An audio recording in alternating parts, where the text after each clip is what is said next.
You are Locked On MLB Crossover, part of the Locked On Podcast Network. Your team every day. What's up, baseball fans? Right here on Locked On Marlins POSTCAST, Locked On Phillies POSTCAST. We are crossing over. That's right. We just did it with LA, with Pete Fox, and now we're doing it with Philly, with Mark Farzetta. Farzy, I am Jim Greasehaber. Call me Grease. And Marlins fans, some things never change. The Marlins lost again 8-3 to the Phillies. And yes, Philly fans, some things never change. The Phillies won again. Mark, what is it now? Since August, I did some research and I did some prep work. Start these days in our industry, right? First of all, it's great to work with you, brother. The Phillies win again, ho-hum, right? But since April 15th, the Phillies are 19-4, man. They had a 7-game win streak. They lose 2. They win 4 in a row. They lose 1. They win 7 in a row. They lose 1. They win yesterday, and here they are again today. They've been the model of consistency since April 15th, and again today, back in the win column. And one thing that stood out to me, continuing a recent trend for the Marlins, the last couple of games of that Dodgers series, Betts and Shohei were 1 for 13. Well, today, Bryce Harper 0 for 4, 3 strikeouts. It doesn't matter because great Stott took over with the bat in this game. First of all, let me just say thank you for that warm intro to the Philadelphia Phillies season. I was just going to let you keep on going until you got to that Bryce Harper 0 for 4 little tangent. But I'll tell you this. I was hoping for the DoorDash cheesesteak to come, right? You know what I mean? They do sponsor the show. Oh, yeah, absolutely. Here's the thing. It's been an amazing start to this Phillies season. Just comment on that real quick. I mean, you're talking about this Phillies team hasn't done stuff like this since 1983, since 1976. You look at 1993, we were talking about the start of the season. This is not something that we're used to in Philadelphia. And something also we're not used to, per se, is beating the Marlins, unfortunately. And not to belittle the Marlins at all, but in talking to some great baseball people over the years, they always talk about the NL East. It comes down to who's going to beat the Marlins, who's going to beat the Mets. In some instances, who's going to beat the Nationals, who's going to beat the Phillies. You got to win. You got to win against those teams to make sure you can lock up the division. The Braves have certainly done a great job of that, which is why they keep on winning the division, just ahead of the Phillies. But I got to say, Jesus Luzardo. Oh, my goodness gracious. That slider. Man, the opening day starter, he deserved better than he got today, right? And he's coming off the IL. We can't call it the DL anymore. He's coming off the IL, right? And looking good. And that slider is filthy, man. I mean, it's good to hear you say that. Where would you rate that slider with all this lefty starters you've seen this year? It's nasty. I mean, it's up there. I mean, we benefit by watching Ranger Suarez, who you, of course, saw last night. And I think both teams benefited for a while from him. Yeah, from a very wide strike zone in last night's game that, of course, went to the Phillies, but that was a wild strike zone. But you look at the changeup and the curveball, the 12-6 curveball from a guy like Ranger Suarez that he uses as a put-away pitch. Luzardo's right up there with that slider, and you saw a number of guys just gone fishing, no pun intended, against guys like Bryce Harper, especially going 0 for 4 and a couple of strikeouts, many times swinging well outside the strike zone. That's a brag to strike out a guy like Bryce Harper. To strike out a guy like Edmundo Sosa, for instance, who's on the other side of the plate there, not exactly being able to make contact with that slider throughout the game tonight. That was a little bit of a struggle for the Phils, but Jesus Luzardo coming into the game tonight and just sticking with the bread and butter for him, and guys just weren't able to figure it out. You're right. Good, man. Yeah. 5 2/3, 4 hits, 2 earned runs. One of them, Maldonado actually gave up. The runner he was responsible for. Luzardo was responsible for the runner, but it was Maldonado who gave it up. And Luzardo, like we've seen with Cabrera recently, like we've seen, with some of the other young starters for the Marlins recently, you see those glimmers of hope. You see what the future can look like. You see why there's so much faith and so much belief that these young arms are going to be the future for this team. And, you're throwing them out there these last couple series, especially against the Dodgers and the Phillies, as good as it gets in Major League Baseball. The Phillies 28-12 now, but I thought Luzardo pitched pretty well. I mean, even that hit to Bryson Stott, and we'll get to him in a minute. I mean, it's barely fair along the right field line. It's a game of inches. If that ball goes foul, maybe we're talking about a completely different ending for Luzardo and the Marlins tonight. But one thing I noticed, man, is they keep coming at you. And I'll keep it right now with the Phillies offense, because you were talking, and I want to talk about Tijuan Walker in a minute because he was fantastic today. Mm-hmm. But you started with Luzardo, and Luzardo against one of the best lineups, if not the best lineup in Major League Baseball. Granted, no Trey Turner, but the Phillies, Dodgers, teams like that, man, you guys have such depth. to be able to withstand a loss. Berger gets hurt for the Marlins. He still leads the team in RBIs for 9 of the 10 days he's on the IL. That doesn't happen with a team like the Phillies, right? But I digress. Bryson Stott, man, with a huge game, carried them offensively today. And it wasn't just that hit. He drove in more later. Yeah, and you know what?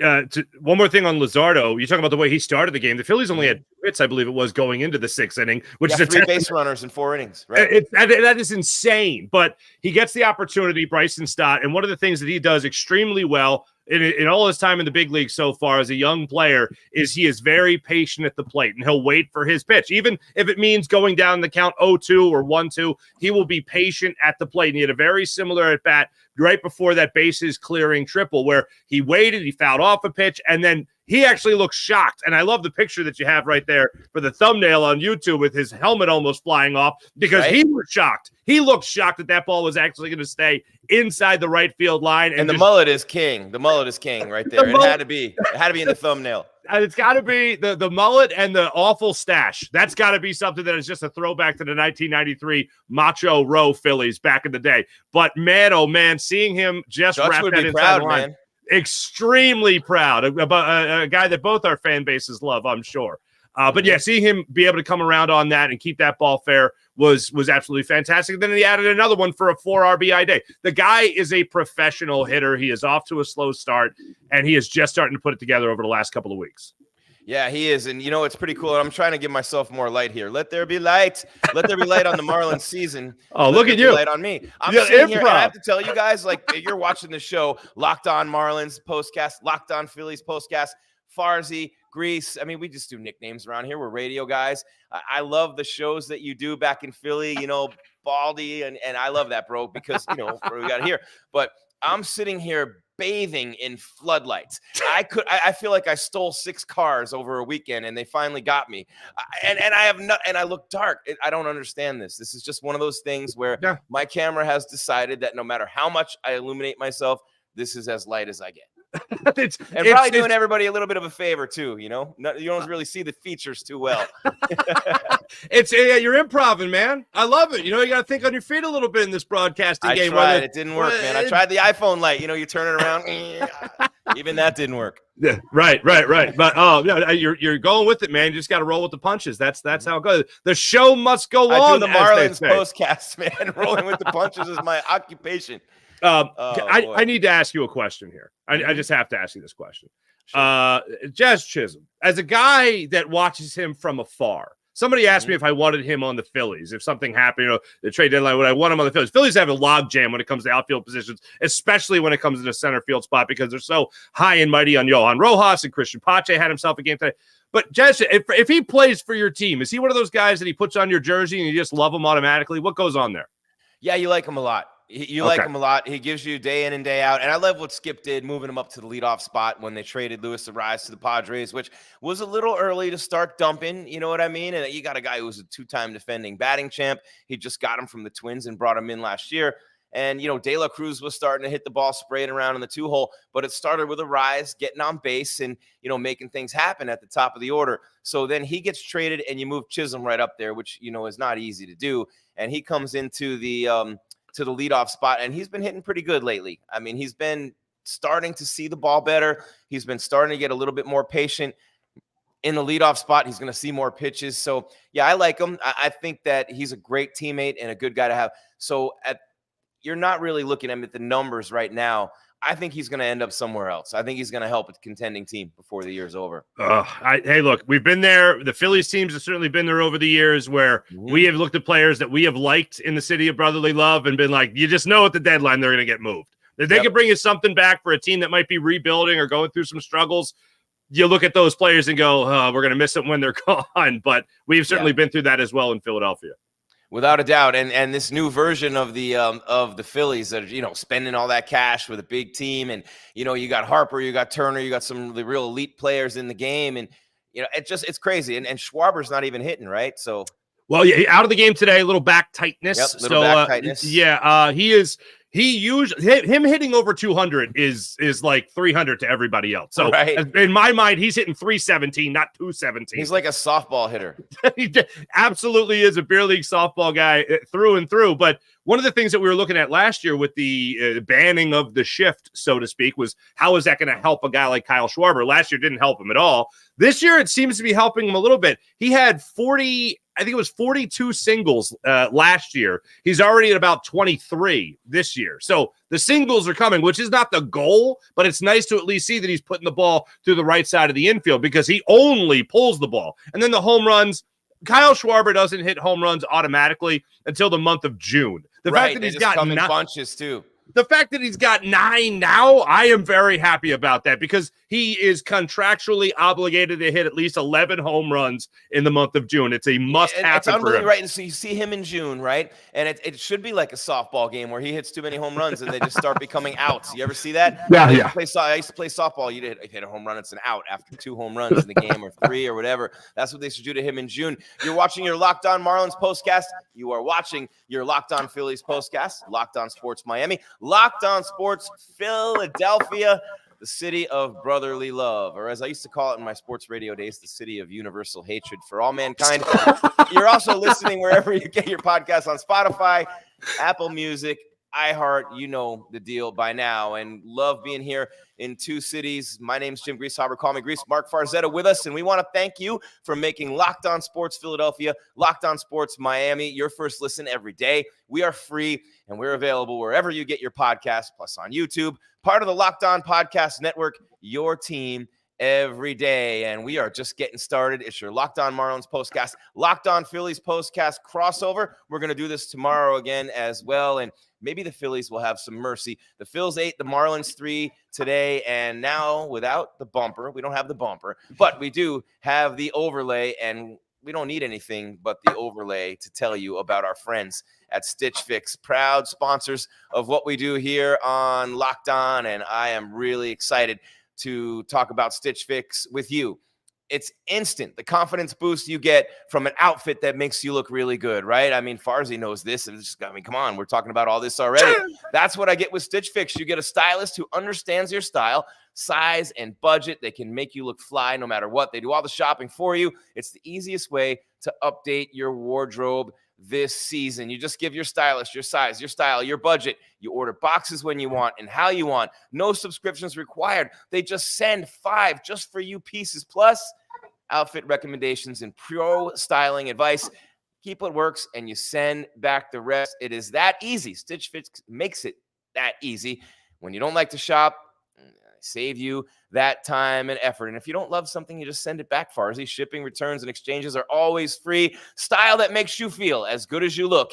Get started today at stitchfix.com/MLB. Get $20 off your first fix. That's stitchfix.com/MLB. That's like Peter Piper picked a peck of whatever he said for $20 off. Stitchfix.com/MLB. Must redeem within 7 days of sign up. Wow, that was a tongue twister there, man. Little bit.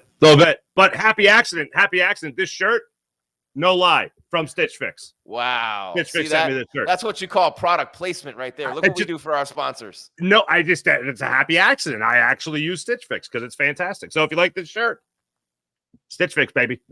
All right. Well, you got a couple commercials to read in the next break, Farzy. Yes, sir. We're rolling on with your Locked On Marlins postcast, your Locked On Phillies postcast. 2 teams heading in very opposite directions in the same division, and the Phillies are heading in a good direction. Obviously, you know that. The Marlins, not so much. I mean, the Phillies, we just talked about their win streak, man. What has it been that happened since April 15th? They kind of started the season up and down and down and up and just crossed that line. And then all of a sudden they flip a switch on April 13th, and they're 20-5 since then. They have gotten the big hit is what happened. And a lot of those big hits came from Alec Boehm, who has been on absolute fire. A couple hits today.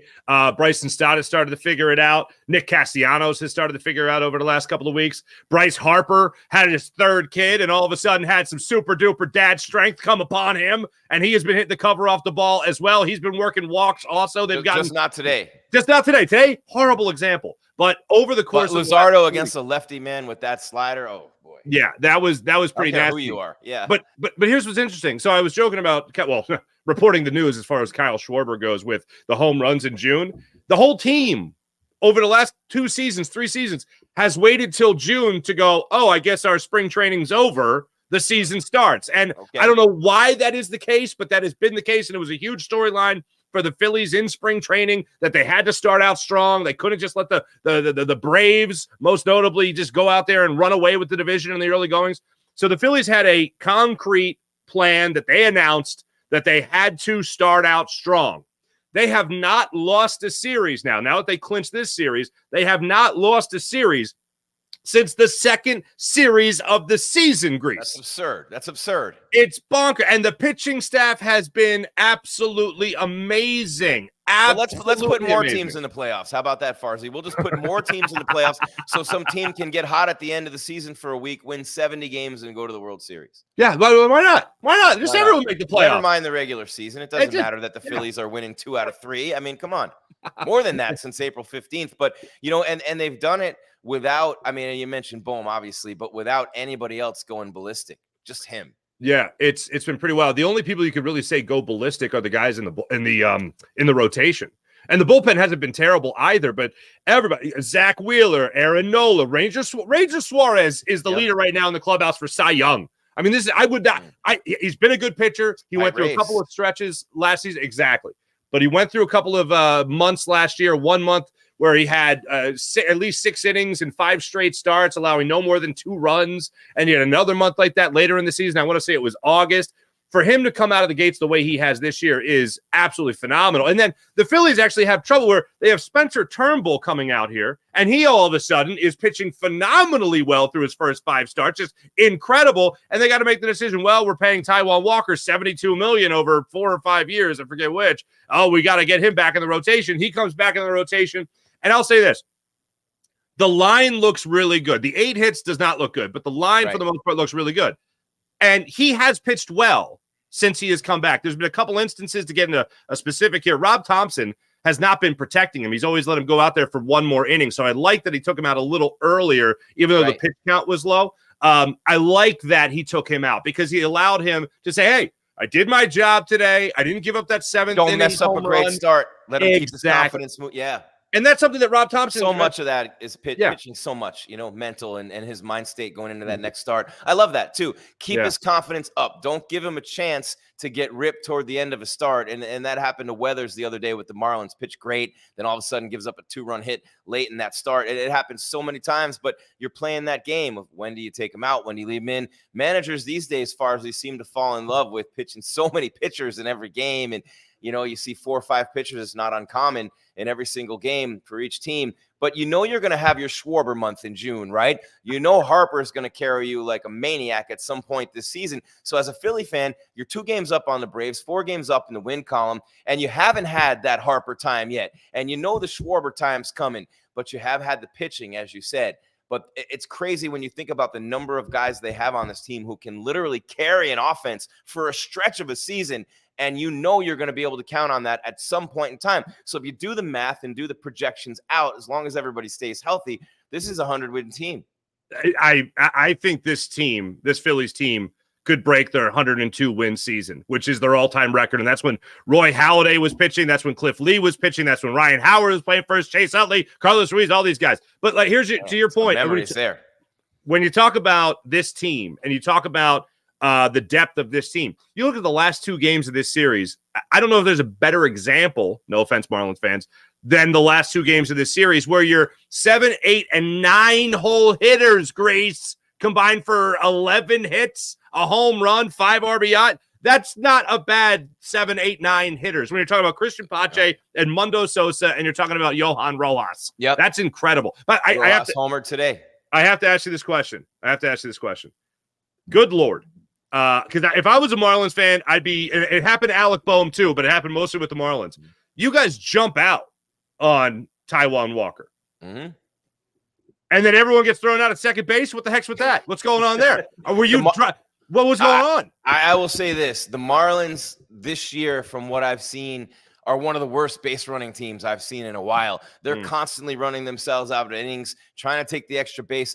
Even as recently as a couple of weeks ago when Arias was here, they actually had an inning, okay? I'm going to illustrate, Farzy. If you start an inning with back-to-back singles and then a double, what do you think the likelihood and the numerical probability is that you're not going to score? Single, double to start an inning. I can't hear you. You just sorry. Next to impossible. You're scoring. You have to pull that off. The Marlins pulled that off. You had Arraez and De La Cruz single, and then you had who was it? I think it was actually Chisholm who hit the double, and Arraez gets thrown out at home. Next guy up hits into a double play. Single, double, no runs scored. It's been that kind of year. It happens all the time. It's kind of like, oh yeah, the Marlins, a couple guys thrown out. And it really is a shame because that's something you see the efforts there, right? But the just being smart as a team, just having that instinct and just you've seen good base running teams and that's an art. So I don't know what that is.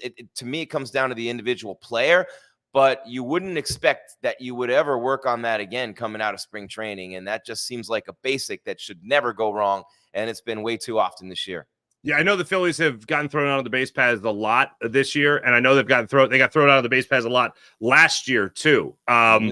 It's like if the Phillies can avoid those moments that we've all talked about this with our teams. You know, you stop shooting yourselves in the foot, and that's when you can start winning games. When the Phillies don't shoot themselves in the foot, that's when they win games. And to your point, there was a game against the the Phillies had last week where they had 10 base runners, 10 free base runners on walks, hit by pitch, whatever the case was.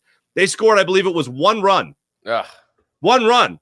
And they even were given that run on a balk with a man on third. And they, of course, weren't able to win that game. One of the few times we've looked at it this season where we've said, stop shooting yourselves in the foot. And then they finally did it. Then, of course, they get a game when they only get, I think, 3 hits and manage a win. Baseball's a funny game, Grease. And they can stay this hot all year, though. I mean, and you're gonna have games like that, right? You're gonna have games where you get 3 hits and you win 4-1. You're gonna have games when you get 12 hits and you score 1 run. And it's just a crazy, crazy game that way. And then you get pitchers who get in jams and then they can get the ground balls. Just like hitters have a knack for getting the big hit, you have pitchers who have the knack for making the big pitch when they need to. And I think I see a lot of that in Luzardo. I see a lot of that in Cabrera. I think the Marlins are going to be okay. I think they're going to be steady throughout the year. But the thing is, Farzy, their offense is just anemic. And when your offense is anemic, and I talked about this with Pete, with the Dodgers too, when your offense is anemic and you don't have a 20 home run hitter in your lineup, right? You cannot afford to run yourself out of innings. You have to find a way to advance runners, to score runs, because you don't have that guy in your lineup who's just going to mash all over. The Phillies have 3 or 4 of them. The Dodgers have 3 or 4 of them. And then the other players below them are like the Marlins middle of their lineup, and the players that they're surrounding themselves with. So the Marlins need that. And of course, Soler was the guy, and he's not here anymore. So I don't know what the answer is for this team right now, but I don't think they're looking for an answer to be successful and to win this year. I don't think that's even in the cards anymore. I'm not saying Skip's that way. I'm not saying the players. I'm talking about the Marlins front office strategy for the rest of the year. They've already shown the trade of Arraez is going to be to say, how can we set ourselves up for the future? Right. Both Farzy on the field and maybe more so at this point from the business standpoint, financially speaking. And, that's just, it is what it is. You're a Marlins fan. You're used to it by now. You better be, you better be. Is there a guy that you guys are looking at right now where you're just saying, all right, I want this guy to develop. This guy could be that future piece, if not to build around, be one of those building blocks? Is there a guy you're looking at right now that does that for the Marlins? Not that I see. No. I mean, it's one of those. I don't see that on this. Been there, brother. Been there. I just don't. I mean, I've been saying it for over a week now. In order to have a fire sale, you must first have something that people want to buy. Right. Doesn't matter what. I mean, you could just you could say, hey, 99% off at the dollar store. Still not going to get me in there. Sorry, dollar store. Not a sponsor though. We're okay. Josh Bell, moving Bell around somewhere. I mean, I like Bell. Yeah, he's got a lot of potential, man, but he hasn't been able to put it together this year. I like Chisholm a lot too. See, you're going to get me going, and I don't want to attack these young guys. I love the young players. I love seeing them develop, and I don't mean to do that. But at the same time, you asked me a question, and I have to tell you the truth. I think more in the rotation than anything. It's part of the bald community. We can't lie to one another. Bald community. And when I mean, the hitters, they don't excite me. on this team. They just don't, man. And I don't know that anybody, and you talked about the Dodgers, or we talked with the Dodgers over the weekend, and then talking with you guys, the outfields are loaded. So you're not going to take corner outfielders that don't hit 20 homers anyway if you're a contending team, right? Are you? I don't think so. Not really. It's the blueprint, right? No. And so you start looking at the arms of the Marlins, and you start looking at Ryan Weathers, who's got a lot of promise, Trevor Rogers, Luzardo. I mean, Cabrera, I like him a lot. Everybody's really excited about Sixto. But, the bullpen hasn't been bad lately either. So teams are always looking for that middle of the bullpen help, the short relief guys, and even the long relief guys. They've got some pretty good arms in there. Maldonado, who gave up a run today, but wasn't charged with it. So they've been pitching pretty well lately out of the pen. So if you're looking for anything from the Marlins, I would think it would be pitching. Fair enough. You want me to hit Policy Genius here, friend? Yeah, real quick, I was just going to say something, but I can't find it. I probably should have kept that to myself. Yeah, go ahead. It's our first time working together. It's our first time. The brilliance we bring to the table here at Locked On. Absolutely. Speak for yourself, Grease. Let me tell you about Policy Genius, because we all know that life insurance is important. It's an important safety net, really, for your family. But trying to find the right policy for your own, well, you know what? That can be time-consuming, overwhelming, and let's face it, a little bit confusing as well. So that's why we are very lucky to have Policygenius. It's the country's leading online insurance marketplace. It saves you time and money so you can provide your family with a financial safety net starting today. With Policygenius, you could find life insurance policies that start at just $292 per year for $1 million worth of coverage. Some options offer same-day approval and avoid unnecessary medical exams. That's how thorough and that's how efficient Policygenius is. Check life insurance off your to-do list in no time with Policygenius. Here's all you have to do. Head to policygenius.com/lockedonmlb. That's policygenius.com/lockedonmlb. Or click on the link in the description of this show and get your free life insurance quotes and see how much you could save with Policygenius. Once again, policygenius.com/lockedonmlb. Locked On MLB, and I might need that life insurance if I walk into the Marlins clubhouse. These setup questions from these crazy Philly guys. Man, I'll tell you what, and let me do this. I'm going to tell you what, and Farsley, we know what tomorrow is, don't we? You see what I just threw up there, brother. Tomorrow, what are you doing, man? What's the deal? I'm lucky in one sense, right? My mom just left this morning. That's not why I'm lucky. I'm going to get to why I'm lucky. My mom's been here for 2 weeks, and my son graduated college, and so forth. We've been hanging out. So long story short, man, I've been spending great times with my mom, just taking care of her, but I'm still going to take care of her even more tomorrow. We're going to tell everybody how in a minute. And the way that I'm lucky is that my lady, my significant other, for the first time ever, after being married for 24 years and then having another girl, my third time is a charm because this girl doesn't have kids. So I don't have to worry about her on Mother's Day. I only have one. And then even I can just get on my phone, hit that DoorDash app, Farzi, and bang, there it goes. DoorDash is fantastic, Grease. It's fantastic. You want me to proceed and tell the good people about DoorDash? Well, I think we're going to do it together, right? Because you have a mom, I have a mom. We all have moms. Yes, I love my mom, Eleanor. She's a saint. Don't think she is, you know what I'm saying? And we take care of each other. We take care of ourselves with DoorDash, with all the convenience and all the great stuff that we have going on there. But have you thought about DoorDash, flowers, all that stuff? Candy, what mom right doesn't love? What mom doesn't love all of that? And when you think about that, how about this? All right, you know DoorDash, you know it well. Well, if you use promo code LOCKEDONMLB, you get 50% off your next order and up to $15 when you spend $15 or more on that next flower arrangement for mom there, Grease. You know what? The flower arrangement could be 45 and you're going to get it for 30. That's that University of Miami degree kicking in right there, Farzi. That's perfect. Canes, baby. Just make sure you use Locked On MLB. That's Locked On MLB. DoorDash terms apply. Let's not forget about that. And you can get those thoughtful gifts that mom deserves with the convenience that we all need, especially your busy life, Grease. I know you're bouncing off the walls, friend. Well, just doing this show every day after Marlins games when they can't hit. That's the problem. But see, now I really need that life insurance. I get in that clubhouse. But no, it's awesome, man. And mom deserves it. And in this day and age, there's literally, Farzi, and I mean literally no excuse to not send mom something because DoorDash has taken everything out of it that could possibly construed as an excuse for you. There's a PSA on top of a spot. How about that? That's beautiful. That's beautiful. So make sure you download DoorDash and use it. Promo code LOCKEDONMLB, and you'll have yourself a great time when it comes to DoorDash. DoorDash is the happiest company in the history of the world because that was like a 47-minute spot that we just did for them. Poetry, baby. The Poetry. day before Mother's Day, too, Farzy. And the Phillies give all the moms out there a win streak. They give them a win today. And, wrapping up the series tomorrow, what's it? Is it 110 or 140 first pitch? I can't remember. I am leaning on 135 start time, 140 start time tomorrow. Yeah, 140 start time tomorrow between the Marlins and the Phillies. In South Philly, Zack Wheeler goes against Braxton Garrett. Yeah, I was going to say, you're struggling. You can't hit anything, and you get Wheeler coming at you. That's helpful. Thanks, guys. Well, don't try to take second base so often, and maybe the good things will come to you. You know what I'm saying? I mean, they just want to get to second base. You don't know what the struggle's been for this team. They was like second base, and it's like Tom Hanks in Castaway when he lost the volleyball. No.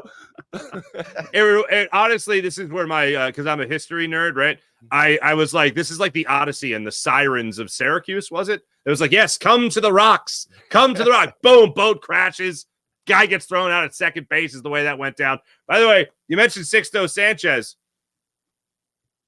Do you guys have any buyer's remorse when it comes to trading JT Realmuto for Sixto? What did you bring this up for? I mean, this is just nonstop negativity. Well, because Phillies fans talk about it a lot. Even though we love JT Realmuto, and he fits in very well with very good fit on this team, yeah. Oh yeah. But people will talk about prospects a lot. But Sixto, he's had the injury issues. Mm-hmm. He was fluctuating weight wise. Am I being nice saying that? You're being nice. Okay. You're being nice. I mean, this is a South Beach diet. You know how that goes. It's a little Prime 12 mixed in. But is there optimism that he'll soon get to the level that he was once at? I mean, 6 feet 234. We're working on Bartolo Colon status here. You know what I mean? It's sexy. Bartolo, it worked out for him. Speaking of softball hitters, how great was he when he would pinch hit? But I think that I try to just give everybody the benefit of the doubt, and I like to see Sixto get it going. I talk about and you bring up a great point. So I want to close with this, at least from my end, Farzy. When you have a low payroll and you have a team like this, they made the playoffs a year ago. You can't afford to miss with anything. If anybody has a year that you project, right? You have to project. And if any of those players have a year that doesn't match those projections, you're almost screwed. Any of those players, any one of those players. Injuries, at one point in time a week ago, the Marlins had 47% of their innings pitched from last year on the IL at one time. So you can't afford injuries. You can't afford to be wrong about anything. And when you are, this is what you get. Happens, and you can't, there's no room for error. There's just not. And when you're the Phillies, when you're the Dodgers, when you're the Yankees, when you're these teams right now, not the Astros though, when you're those teams, you have a lot of margin and a lot of room for error, but the Marlins just don't have any. Copy that. Understood. If I had to close with anything to the Phillies fans, it's you just hope they just keep this going. There's a challenge. Even when teams are playing well, there's always been a challenge with the Phillies. And the Marlins have been a challenge for the Phillies. Last year, Phillies were one game under 500 against the Marlins. And then, of course, they were able to step up their own game in the postseason. They were able to step up their own game against the Braves. But the big thing is, if you're going to win, you got to win in your division. And that's something the Phillies have struggled mightily with the only team they were able to beat in their division last year with any consistency, unfortunately, was the Washington Nationals. So this is something the Phillies taking 2 out of 3 at to this point against the Marlins. I'll take as a huge win for the Phillies right now. That's what I'll say about the Phillies. If I told you when you were coming out of Clearwater Beach that the Phillies would be 4 games in the win column ahead of Atlanta and 2 games overall on this day, would you have taken that? No questions asked? And no questions asked. I would gobble that up in a heartbeat. Yeah, I think any Philly fan would. And keep doing what you're doing, Philly fans. The superstitions, whatever you're doing, they're working. And I want to remind you, speaking of work, in a show that you will see Farzy on, but not me, at least not during baseball season. During the Heat playoffs, I was on a few times. Not anymore. Locked On has launched the first ever national sports 24/7 streaming channel that I used to be on, and I won't be again until the fall, on YouTube. And now it's also available on Amazon Fire TV and the free Fire TV channels app. Locked On Sports Today is here for you. It's 24/7. It's covering the top sports stories of the day with local experts of Locked On, plus our national shows covering every single league. Find Locked On Sports Today, available on the free TV Channels app. Farzy, any final thoughts? We'll talk to the fans again tomorrow after this series ender on Mother's Day. Good to go, brother. This is a blast, Grease. Thank you. All right, make sure hit that DoorDash for Mom on Mother's Day. It's tomorrow, and we will talk to you then. You have been watching Locked On Marlins Postcast, Locked On Phillies Postcast, the crossover. Well, you might have been listening to it. Not all of you are watching, but you know, I don't know. I mean, you really should see us. You have to see us to believe us. And maybe tomorrow you can check us out that way. We will be back tomorrow. It's 1:40 Eastern. First pitch in Miami. The Phils and the Marlins wrapping up the 3-gamer before mercifully the Phillies leave town. Thank you very much. Keep your game tight and your mind right, baseball fans. We are done.